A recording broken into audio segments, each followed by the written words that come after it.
in true fashion to the channel of not hiding anything, I'm actually gonna redo my Tome paste again. So I've come in here the next morning and I think I've actually used a little bit too much on the butterflies and it's a bit sticky, and yeah, that just seems like a little bit too much of a waste. Like, it just needs to be painted on thin. I kept doing layer after layer and it got thick and built up. So I'm just gonna wipe them off really quickly. It still hasn't completely set yet, so it should come off.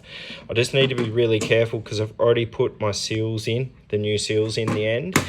But yeah, not hiding anything here. All about learning here and doing it properly and strive to get this thing perfect as possible. What I'm going to do a little bit different this time. I'm going to actually set up the drive-by-wire ITBs, put it all together and get it on the runners. I've got the titanium inlet manifold studs wound in ready, and I'll just bolt this runner up now so I can then bolt the ITBs up, get them all set up. Then I'll take it back off and I'll put the Tome throttle paste on then, and just, yeah, so do it a little bit different just so it's all sort of set and ready to go at once. I'll just show you now how they change from factory to the Dahtone racing way of setting up his ITVs. That's number 1 over there, that's number 2, that's number 3. When to start off with, I actually had them around that way. So 1 was there, 2 stays the same but around. So simply all it is you've got this one here, normally has the screws at the front and the throttle body's on a bit of a lean that way. So when you actually open the throttle up, it points the air to the bottom of the intake. Long story short, Dahtone racing kit, you swap these around this way so they face that way, and number 6 now becomes number 1, and the throttle plates are on a lean back the other way. And when you open them up, which is that way, it points the air to the roof. So instead of being closed like that and going the other way, they go that way, which I guess directs the air to the top of the roof of the runner. So let's get this kit set up before we do anything, paint them again. And everyone knows with ICBs and setting up the inlet manifold right, Adam LZ did this incorrect when he first did his I think it was on his R34 when he first did his first ITBs with the Hypertune manifold. He had massive leaks through all his throttle bodies, and I think he had these little spacers, the short and long ones, and I'm pretty sure he had them around the wrong way. If you look down in there where they go, that's a short one, and if you look on the back side, you can see that's a long one. So the long ones go in there, short ones go in there, and everyone sleeps happy at night. So I guess we should put this the runner on now and torque it up with our new gasket. I've got the HKS gasket on there ready to go. I've already wound these titanium studs in because I was just setting up the butterflies, the throttle bodies, just to make sure it all worked before I paint them. When it comes to the intake manifold gaskets, the intake runner, I'm using this beautiful HKS steel gasket, and then for the ITBs and the Nismo intake plenum, we're going to use these gaskets as follows. So this is a good gasket kit, and I've got 2 options. I ordered some Nismo ones, which I think they come with the plenum, and look, they look like ripper gaskets actually. The genuine ones are paper. These ones are like a metal gasket. There's no crush on them, but they've got like a felt sort of feel to them. So I think that'd be really good gaskets. But I have got the HKS ones, which I ordered, and they are, I know these work. They've got a good sealing ring on them. So I'm going to use these ones, but I will keep these for spares and possibly use them on the drift build. So they're all tensioned up now, nice and tight. Well, not tight. It's only 16 foot-pound, so it's really light. Actually, sorry, it's 12 foot-pound, then 15 foot-pound, so it's super light. So start it in the middle, work your way around, follow it all the way out till you end up on the outside. There it is there. If you don't believe me, you need to follow this. So our first one's 12 foot-pound, then we finish on 15. Early the next morning, I have 100% got the Tome throttle coat paste down pat. I know what I'm doing now. So I figured out my way to do it. I'm sure everyone's going to say they've got their own way, But I read online that you paint just the way the butterfly is turning away and just around the edge. So what I simply did, and less is more, like just one swipe is heaps. So what I did is open the butterflies up, find out which way they turn away. The way they turn away, I've put a little dot on there and there. And like this one is there and there. So we know that when the throttle opens up, it turns away from that spot. So what I can do is, to start off with, open the butterflies up flat, paint along the edge of each dot. Once you've done that, you just close them, and then you hold them up to the light there that I've got on the bench, and you just check for any light going through. So this one's finished now, and look how much less is on it, and it's absolutely perfect. Couldn't be happier. While the ITBs set and do their thing, it's time to put the vacuum manifold on.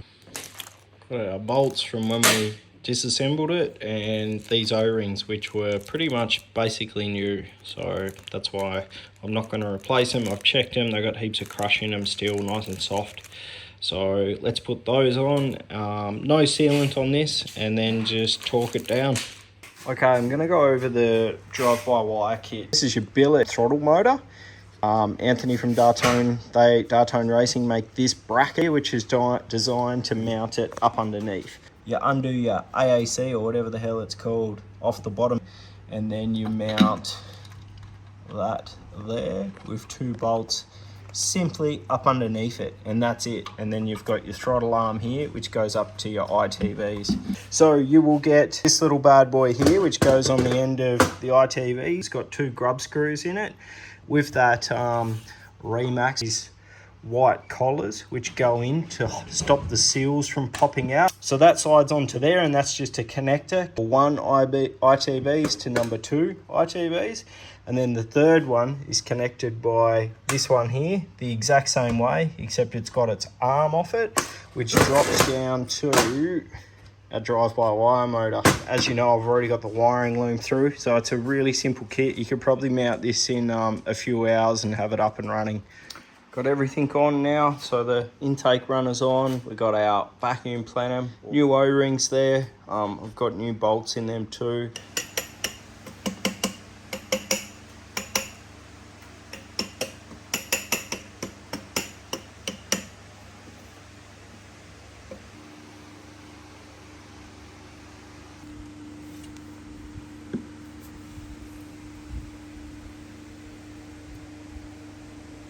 So I just want to point out the grub screws that I just put Loctite on in the middle.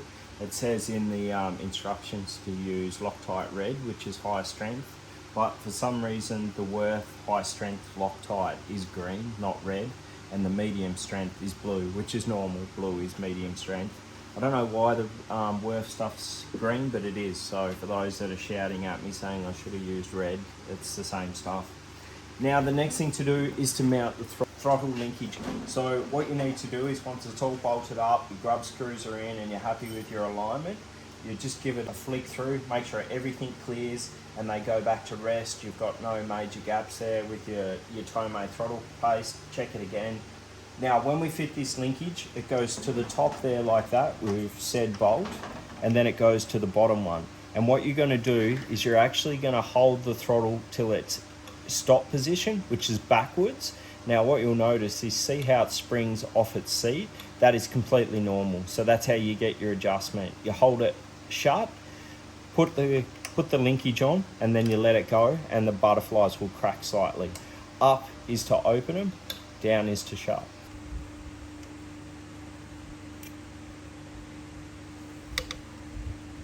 Okay, so make sure your butterflies open, shut freely, then shut them so they're all shut. And then what we want to do is hold your throttle linkage, your Bosch throttle linkage, down till it's wide shut, and then adjust this accordingly. So wants to go up a bit.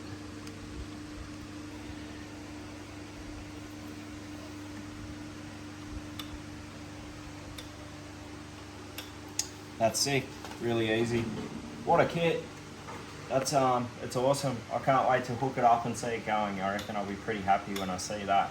So the idea of doing it up, holding the throttle motor back and then doing it up, is when this powers up, same with any car like your BA Falcon typical, when this powers up, so car's off, they're slightly cracked, when you power it up, it'll pull itself shut.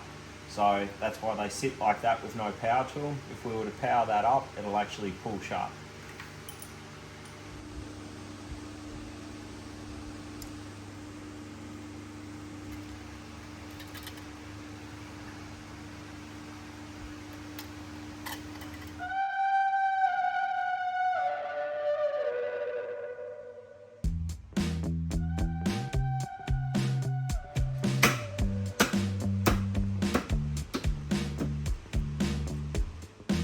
Okay, so before I bolt this down completely, I've just slipped it back. So we've got our actuator arm here for the drive-by-wire. It just rubs on this intake collector bridge here. Now, according to Dahtone Racing's instructions, you do have to grind a little bit of that away or cut it off completely. So I'm just going to remove that now and ever so carefully get rid of this bridge or just grind a bit out, and then we can bolt that down. And then we can sort of start setting the motor up. So I'm going to get the OS Geiken 4-plate clutch out because that's what we're going to be working on next. That'll be in the next episode. So guys, thanks for watching. Don't forget to like, comment and subscribe. Let me know your thoughts on the GTR and the engine package we're going with. I think it's a ripper little package. It's going to be very interesting to see the end results and see how it drives. I'm excited to move on to fitting the engine up in the car. So I just want to shout out a few guys that have been helping me personally with the build and helping out the channel. And the first one is Jamie from Raceworks. Mate, thank you so much for your support over the last few weeks and last few months in the build. We're really excited about using Raceworks products. We love the catalogue. We love putting the bits and pieces on the car. We can't wait to put the RB26 Raceworks fuel rail on. I think that's going to really make the car. It should be a nice little centerpiece for the engine. And yeah, just personally, Jamie, thank you for helping me out with all the fittings and all the little tricks. And he knows Raceworks are heading in a great direction here in Australia. They'd have to be at the top of the game in the performance parts. So if you need anything from those guys, hit us up or jump on raceworks.com. Secondly, I'd also like to thank Anthony from Dahtone Racing for spending some time on the phone. Anthony from Dahtone is the king of putting RB30 motors into GTRs in general. He's the king of the RB30 swap. He's been doing it for years. He knows what works. We sat down and went through a few things, including all the heater hose plumbing, which will be done in Raceworks. And yeah, so I look forward to seeing you guys next. It's going to be a pretty cool build, and hopefully we'll have that engine up and running soon.